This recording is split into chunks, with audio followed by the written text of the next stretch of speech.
Hello. Today Shubham and I, Stevie, are going to be talking about a mathematical process called integration, its mathematical origins, and its applications. Cavalieri, an Italian mathematician in 1692, found this method of indivisibles. He found that the space underneath the curve can be broken into many rectangles. Now we can add up all these rectangles, all the areas of these rectangles, to find an approximate area of the curve. These shaded regions are showing that we're really undershooting the curve. We're missing some spaces, which will give us an inaccurate area. So we see with this graph, all these rectangles, of which have the same width, give us this, a big chunk that's missing. So if you go over here, and we draw the same function here, but instead this time make the width of the rectangles smaller. As you can see, these shaded regions and these ones are drastically different. There's a lot more shaded region here than there is here. And so as we can see here, with these smaller rectangles, if you just keep making the rectangles smaller and smaller and smaller until it goes to infinity, there's an infinite number of rectangles, we can essentially fill the area under this curve, which is just a bunch of rectangles that, to the human eye, you basically can't even see these shaded regions unless you really zoom in. And again, as we go towards infinity, although it may seem as though we've basically gotten the exact area under the curve, it is not an exact, it is only an approximation. We can only go so far as to say we think the area under the curve is this. British mathematician John Wallace at the same time used this idea as well on more intense curves. So these intense curves are known as polynomials. They're like x to the power of to whatever number, really big numbers. And Wallace used this idea of what we call of integrating to find them. So French mathematician Pierre Fermat, from 1601 to 1665, instead of using these infinite amount of lines or rectangles to find this area, he used this series, which is a simplified way of putting all the sum of these rectangles together. Through using this series, he found a simple expression for this sum of the area under the curve to infinity.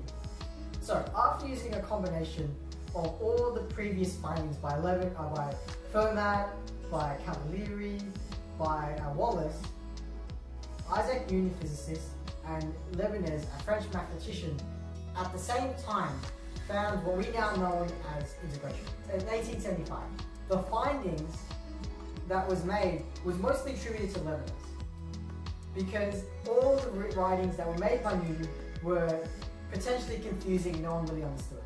So it's really, everyone mostly says Leibniz found this. And he found that the area between the space of the curve and this area that is not covered by the rectangles of infinity that Wallace and everyone else found, right? It's actually a limit to infinity of where x, the change of y, is closely to the change of x. This integral is the sum of the number of infinitely of these small areas, and this was known as infinitesimal calculus. So what was found after finding this integration was that it was actually the opposite to this process of calculus called differentiation, and that's also known as finding the gradient of the curve, right? And so integration is actually the inverse, the opposite to this process. So these work hand in hand into finding out things. And all this idea of finding the area on the curve arises from using the velocity of an object and trying to find displacement. By using integration, we can find it out. So differentiation we found is to find the gradient, right? And so integration is just the opposite of this, right? So let's say we have our function 2x, right? Which we found was the derivative of x squared. So we're trying to find the anti-derivative of this, right? So we're trying to get from 2x back to x squared. So we use the integral sign, and we go 2x dx equals. So how do we get back? We want first to get rid of this 2. So we have to what? Divide it by 2, right? So you go 2x on 2, and so how do we get the x? We have to square it. So we square it, and so the 2's cancel, and so we get x squared. We got what we wanted, and this is called an indefinite integral. Why? Because we're just finding the integration of this function.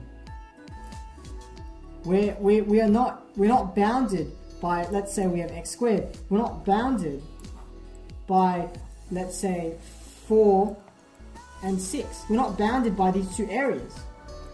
We have the area of the function of that whole area. So we can put anything. We put 2, 5, whatever number you want. Right? So to find this indefinite integral, we have b, a, and then fx dx. Right? That's the general form for that. So let's say we stick back to our 2x again. We have from 1, let's say to 2, right? And we have 2x. Right? And so how do we find this area one? You know, right? We just found this function. Right? How do we just found this? What do you mean? We just, by using what was found, it became a subtraction. Now it's just a subtraction. Before it was a sum, but now it's just a subtraction. So we subtract the function of this b minus this of the a. That's what was found. Find that. Before it was just a sum of all the rectangles under that curve, right? But now it's just a simple subtraction. So as we saw, we go back to this example, right? And so what we do it again. Minus 1 times 2 on 2 squared. 2 cancel, so we get 4 minus 1. And what is that equal? 3. And that's what's called the definite integral, because it's bounded by the areas of the function. What is this? What is this sign? Well, this is known as the integral sign. Right? And this was found by Leibniz. So he used this notation as an S, because if you really look at it, it looks like an S. And what does S mean? S means sum. And so really, what he meant was the sum of this function is equal to the area under the curve. And so in this notation, he's saying that this area is bounded by from A to B, and that is the integral sign. When we derive our function of x squared plus 1, when we derive that, we get 2x, only 2x. This 1 becomes 0. And so that poses a problem when we integrate, right? Let's say we were trying to find x squared plus 1, but we only had 2x. Then how do we know if we had that 1? How do we know if we had it? We don't know, do we? We can never really ever find out. So, to fix this, we have this constant, also known as the infamous plus c. So when you have an indefinite integral, an integral that's not bounded by the regions, by the area, right? So let's say we had 2x dot dx, which means the root. We find that it equals x squared plus c, plus this constant, because we don't know if there was a 1, if there was a 1, or if there was some other number.